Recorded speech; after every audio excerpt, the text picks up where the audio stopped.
Hello everyone. ಇವತ್ತು Friday ಅಂದರೆ ನನಗೆ ಸ್ಪೆಷಲ್ ಡೇ ಅಂತಲೇ ಹೇಳ್ಕೋಬೇಕು. ನನಗೆ ಶುಕ್ರವಾರ ಬಂದರೆ ಏನೋ ಒಂಥರ ಖುಷಿ. ಹಬ್ಬ ಮಾಡ್ದಂಗೆ ನನಗಂತೂ ಚಾಮುಂಡೇಶ್ವರಿ ಸಖತ್ ನನಗೆ ತುಂಬಾ ಇಷ್ಟ. ಹಾಗಾಗಿ ದೇವ್ರ ಪಾತ್ರೆ ಎಲ್ಲ ತೊಳೆದು ದೇವ್ರ ಮನೆಯೆಲ್ಲ ಒರೆಸಿ ನೀಟಾಗೆಲ್ಲ ಹೂವು ಎಲ್ಲ ಜೋಡಿಸಿ ಇವಾಗ ಪೂಜೆ ಮಾಡಬೇಕು.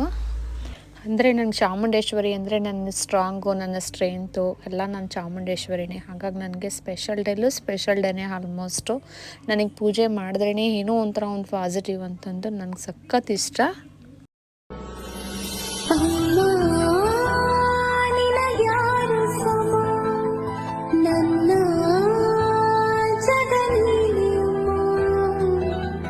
ನಿನ್ನ